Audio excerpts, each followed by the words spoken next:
What's up, everyone? Josh from Extreme Truck and Auto here, and what we're going to be doing today on my overlanding project WJ, is we are going to be swapping out the fuel injectors. I'm going to be going from a 1-hole fuel injector to a 4-hole. This is going to upgrade my spray pattern, not necessarily give me a bunch of miles per gallon, but give me a better performance and a better burn of the cylinder, which in turn could equal out to more miles per gallon. But I'm just looking for overall a better performance throughout the RPMs. One other thing I did forget to mention, this vehicle also has 200,000 miles on it, so it's a bit overdue probably to get a new set of fuel injectors. So instead of going with the old factory ones, which tend to crack and have 1 hole, I'm going to upgrade it to the 4-hole, which I picked up from injectorrehab.com. Like I had mentioned, we are going to be replacing the fuel injectors. Pretty simple on these 4 liters, not much is really difficult on these. So this is our new upgraded fuel injector. I'll pull it out and maybe you guys can see the 4 holes in it. I'll probably show a comparison actually once when I get the old ones pulled. First thing we're going to be doing is we're going to be removing part of the intake and then the throttle body cables off of the throttle body and then the cable tie down. When we go to undo these throttle cables and whatnot, what you're going to do is carefully pull out on 2 of these. This one will pull that way, this one will pull this way, it should, and then this final one will pull off to the front. Give you guys a little bit better idea of what I'm talking about. If you look, you see how it just kind of slides in there on that one, same on that one as well, and then that third one has that ball and socket that goes on there. So once when we get that, it's going to be 2 10 millimeters. There's going to be one hiding behind this injector right here, and then the other one's right here. This will all lift up and we'll move it out of our way. That'll give us access to the fuel rail. Now that I've got my throttle cables thrown out of the way, basically there's 2 studs here that the plastic keeper sits on, and then your 2 10 millimeter bolts. One's behind this injector, the other one's right here. What we're gonna do is carefully, because this is 20 years old, we're gonna lift up on this red clip, assuming I can find one that's gonna be easy to do one-handed. And that's just gonna explode on me because it's old. Fine, doesn't need to be locked. We're gonna be careful. We're gonna pull up and off on these. I think they're all gonna do that to me. That red portion, the lock. Essentially just be super careful when removing these, and then I will come get you guys once when I get all these pulled off. All of my pigtails are removed from the injectors. Now I gotta be super careful because these are fragile. So what I may end up doing is seeing later on if I can order either new injector pigtails, cutting them and soldering them on, which I'll make a video of that, or I am going to go to the junkyard and snag a few of these and end up replacing the ones that don't have any of the locks that the locks broke on. I lost 50% of them because they were just so fragile they basically disintegrated. Moving on, what we're gonna do next is we're gonna undo our fuel line, and for this I'm gonna need 2 hands. You're gonna undo that hook as I just did. And the only other thing you'll need is this little tool right here. You can pick these up for fairly cheap at any of your local parts stores. I got this from AutoZone, but you can always get it from O'Reilly Can You Hold or any of the others. And what this basically does is you come down here and you slide this on to your fuel line and you push that back up in there, and then essentially it allows you to pull your fuel line off. I got to do this 2-handed, so I'm going to set you guys down.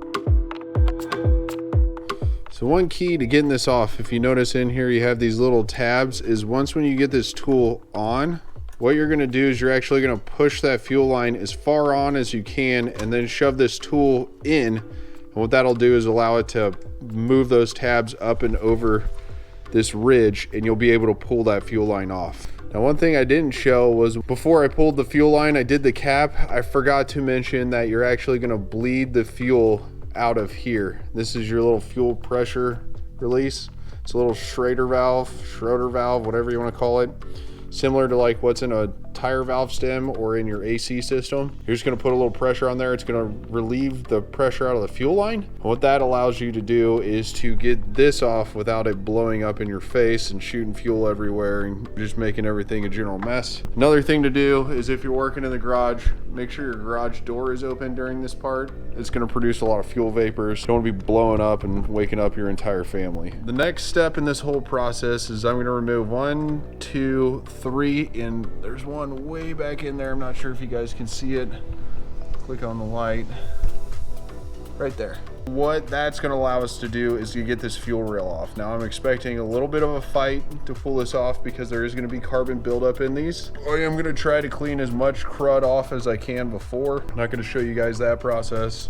I'm just gonna get these 10mm bolts out and the fuel rail off, and then I'll come grab you guys. Fuel rail pulled off, a little bit of tugging involved, but we got her, it popped off. One thing you'll wanna do is once when you get it pulled off, you'll wanna drain the fuel rail. I did block the hole for a little bit, and it did kind of pressurize on me after yanking, and it sprayed out, but no harm, no foul. So our next order of operations is we gotta pull all these little retaining clips off of each one of these, and then pop the injector out of the rail. I'm gonna throw this injector back in its bag so nothing happens to it, set it over with the rest of them, and we'll get that all taken care of.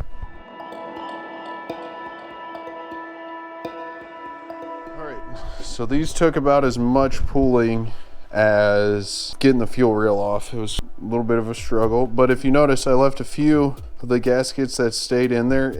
The reason being is once when you guys get all your injectors pulled, just make sure you go back through and make sure there aren't any gaskets in there. If there are, just take a flathead or a pick, pop them out. Once you got all the gaskets removed, you're good to put your new injectors in. Before we do that, part of the reason why I was pulling these out is 1, the age, and 2, if you look, actually this injector is cracked. Not sure if you guys can see that. It doesn't really want to focus this close. Right there is a crack in it. There was one on this one as well, right above my thumbnail. It's kind of hard to see with this. So the reason why I'm replacing these is the crack, as you just saw, the age, and then also I want that 4-hole spray pattern. I'm gonna go grab these injectors, get them lubed up. I'm just gonna use a little bit of petroleum jelly, Vaseline, whatever you want to call it, on the gasket itself to get it into the fuel rail so we don't tear those, and then we'll get the fuel rail stuck back in.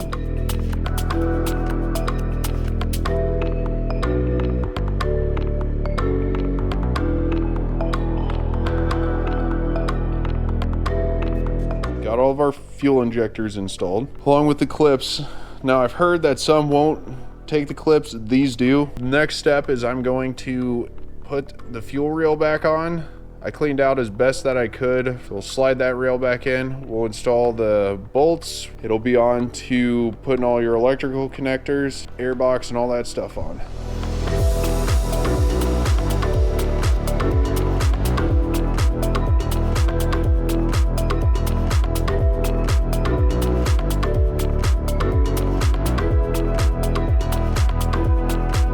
Everything thrown back on, basically in reverse. You do your 4 bolts, you do your 2 nuts holding on your electrical connection, snap your fuel line back in. You'll hear a positive click as soon as it's on. Then what you're gonna do is snap this thing back on. It just slides in, snaps over like that, and then lay your throttle cables back on. 1, 2 10mm. This one will go over and slide back, over and slide back, and then this one just pushes on. We're gonna get the intake thrown on this, get it started. All right, moment of truth.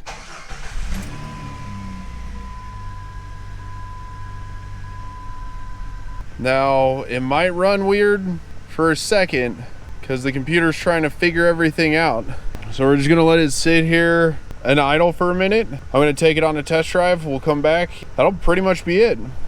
All right guys, just got back from my test drive. 2 big things that I noticed. The first thing being idle. This thing idles so much smoother right now. It is awesome. Huge difference from the old injectors to these new injectors. The second thing being is a little bit more of a throttle response at the lower RPM range and at like higher speeds on the highway. So taking off from a light, everything's a little bit smoother. I don't have to give it nearly as much gas. And then on the highway, typically when I'm sitting around 55, 60 miles an hour, I would have to downshift to get it to go especially going up any sort of steep grade. I didn't notice that nearly as much. It didn't seem like it wanted to downshift. It seemed like I got just a little bit more power out of it. I'm not talking crazy horsepower here. I'm talking just enough of a throttle difference. I don't know if that's due to the spray pattern, but yes, I noticed a difference in the way the vehicle drives. Why don't you guys go ahead and throw me a subscribe,